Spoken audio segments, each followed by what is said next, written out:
Probably that was unkind of me. You regret that? Yes, you shouldn't call people names like that. Before his death, Charlton Heston, the legendary face of Ben-Hur and the Ten Commandments, carried with him a secret list. A private blacklist of 9 Hollywood figures he could barely stand to be around. Some he called lazy, others phony, and a few he considered downright dangerous to work with. One of them pushed him so far, he allegedly charged at them on horseback, saber in hand. So who made the cut? And how did a man famous for his stoic dignity hold grudges this deep?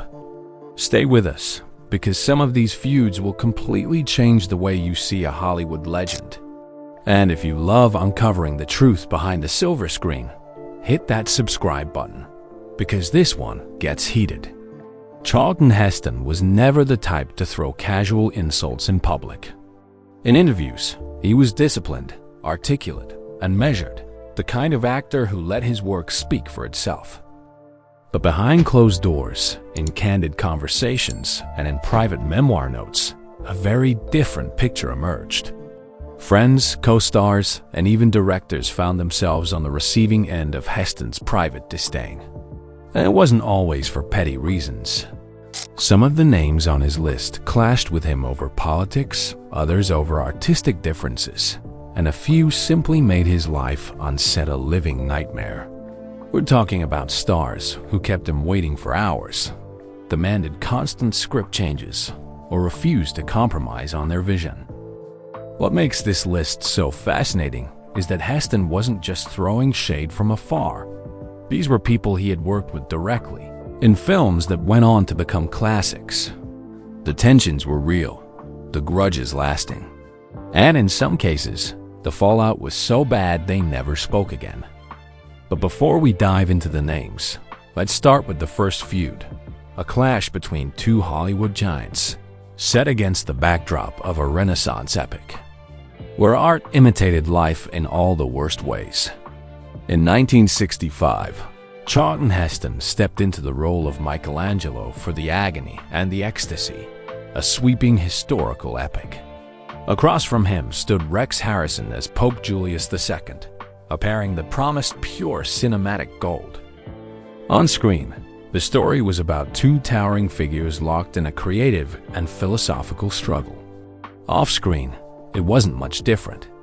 Heston's style was physically demanding, intense, and deeply methodical, the kind of acting where every muscle, every line was deliberate. Harrison, on the other hand, approached the role with refined detachment, leaning on wit, intellect, and subtlety. The problem? Those approaches didn't just fail to complement each other. They collided. Crew members would later recall how the tension was thick enough to cut with a chisel. Harrison would keep his distance between takes, often avoiding Heston entirely, and the feeling was mutual.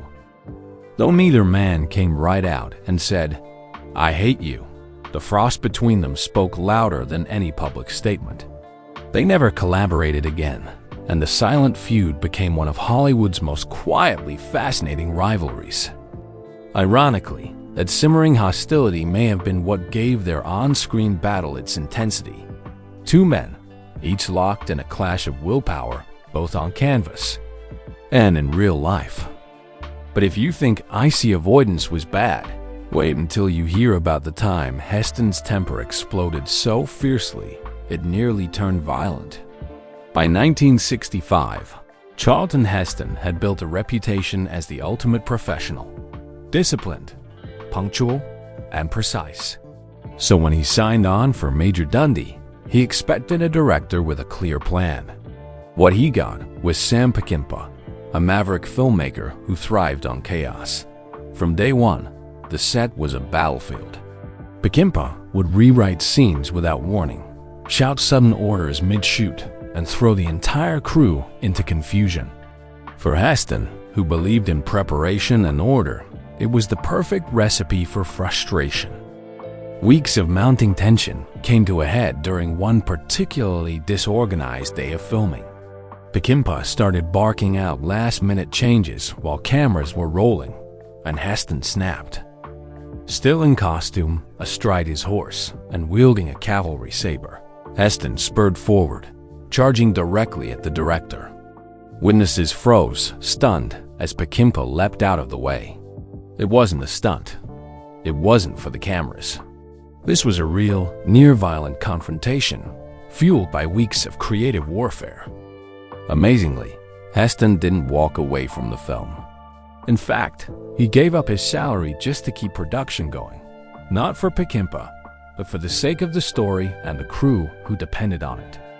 That saber charge has since become Hollywood legend, a reminder that even the most dignified stars have their breaking point.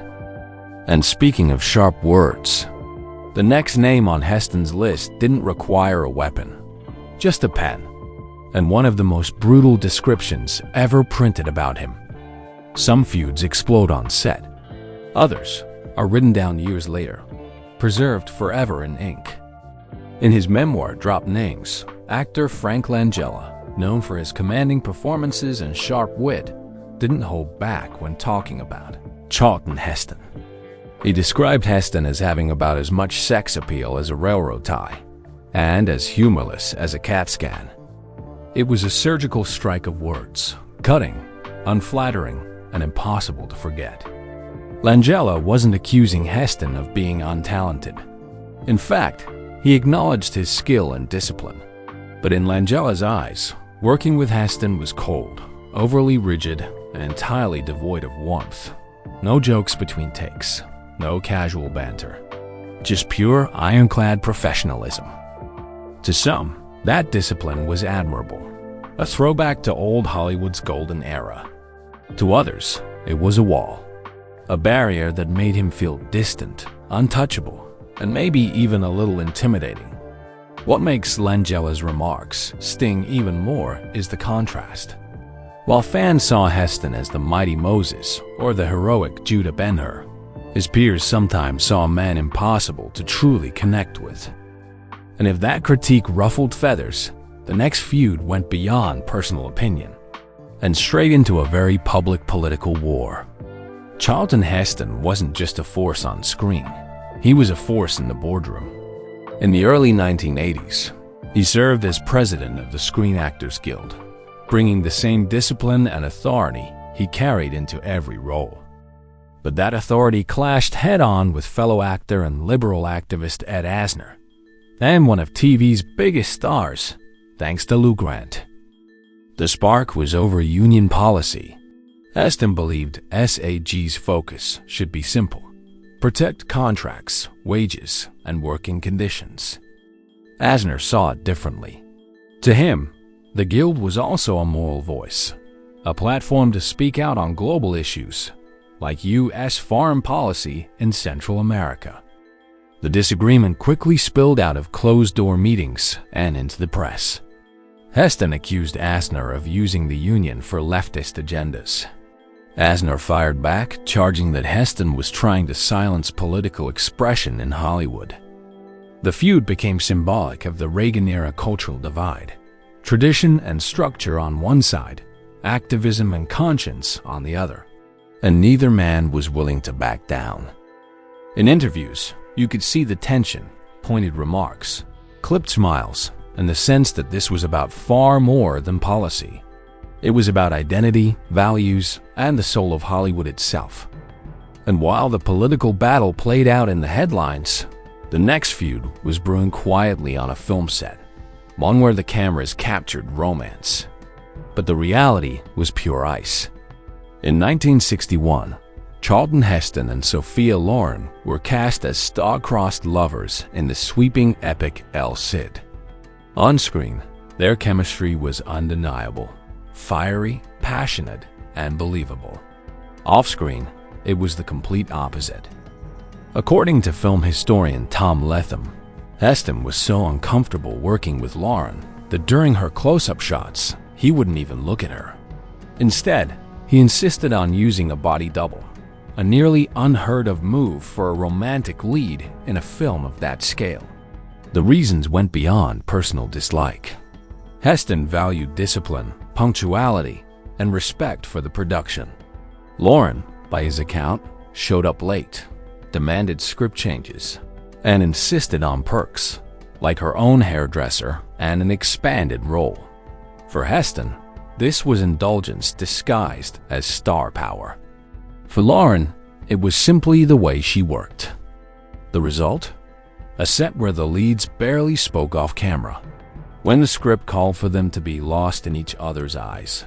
Heston later admitted he was really looking into the future, a sly, telling jab that summed up his feelings. Yet somehow, their cold professionalism translated into on-screen magic. The tension gave their love story a sharp edge, a reminder that sometimes the greatest romances in film history are born from pure mutual dislike. And if you think tardiness and diva demands were bad, the next feud took chaos to a whole new level, with one co-star disappearing from set entirely. By 1963, Charlton Heston was no stranger to challenging productions, but 55 days at peaking pushed him to his limit. The reason? His co-star, Ava Gardner, one of Hollywood's most glamorous and unpredictable icons. Heston arrived on set ready to tackle the film's grueling schedule. Gardner? Not so much. According to Mark Elliott's biography, Charlton Heston, Hollywood's last icon, she was often late, prone to mood swings, and, on some days, allegedly showed up having enjoyed more than a few drinks. One incident became instant legend. Gardner vanished from set completely. Hours later, she was spotted in the streets of Madrid, laughing and waving a red cape at passing taxis as if they were bulls in a corrida. For Heston, this wasn't charming. It was infuriating. He shouldered much of the film's narrative weight, and every delay put more strain on the production. At one point, he even lobbied to have Gardner replaced. Producers refused, and so the two stars carried on, barely. The tension seeped into their scenes, with stiff body language and clipped deliveries. It was professionalism under pressure, the kind of quiet hostility only insiders could spot. When filming finally wrapped, there were no heartfelt goodbyes. Just the lingering memory of a chaotic shoot and a leading man desperate to maintain control amid the storm. But Heston's next difficult co-star wouldn't be reckless or flamboyant. She'd be rigid, precise, and unwilling to budge on her interpretation of Shakespeare. In 1972, Charlton Heston took on one of the most demanding roles in theater, Macbeth, for a bold film adaptation of Shakespeare's tragedy. Opposite him was Vanessa Redgrave as Lady Macbeth, a performer with a reputation for depth, intensity, and strong creative convictions. On paper, it was a perfect pairing. In practice, it became a tug-of-war over how the bard should be performed. Heston approached Shakespeare with fierce discipline and reverence for the text. Every word, every rhythm, sacred. He believed the key to the play's power was precision.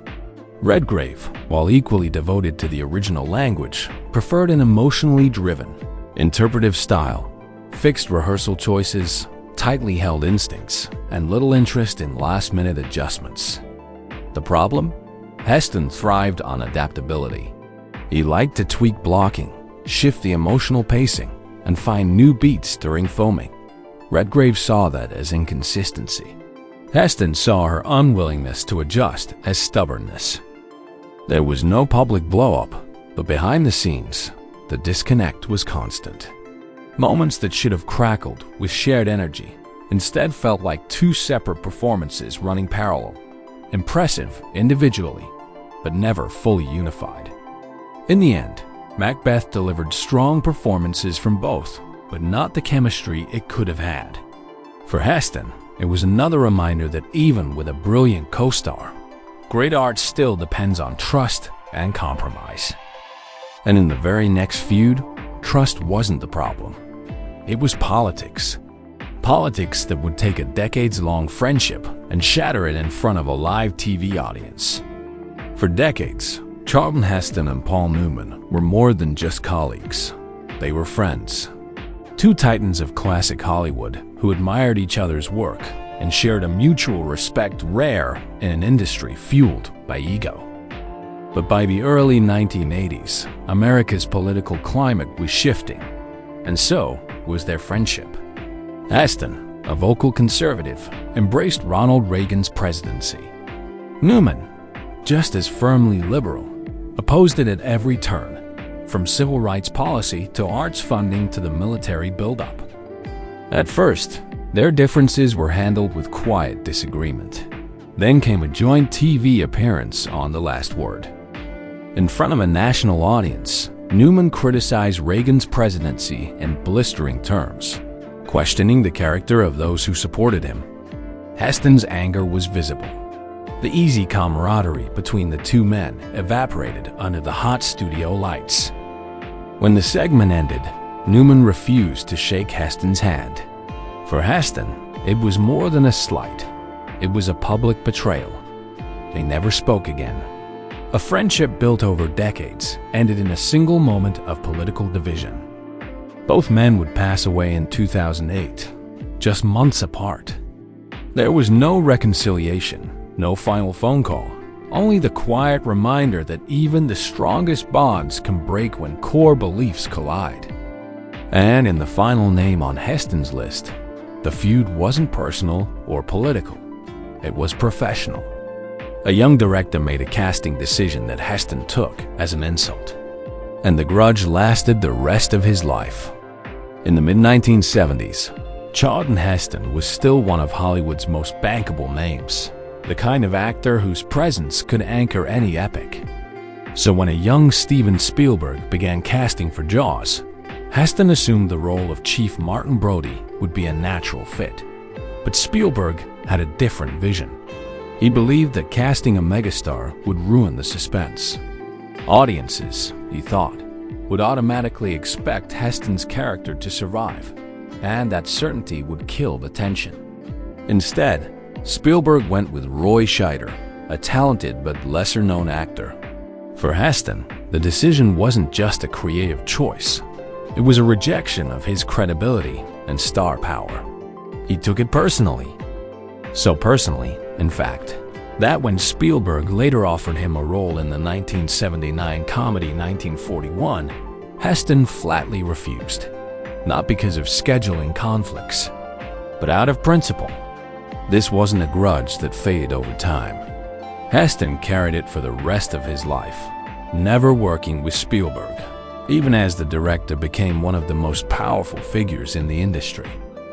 The Jaws snub became, for Heston, a symbol of Hollywood's changing tides, a world where creative risks and new faces sometimes left even the biggest legends behind.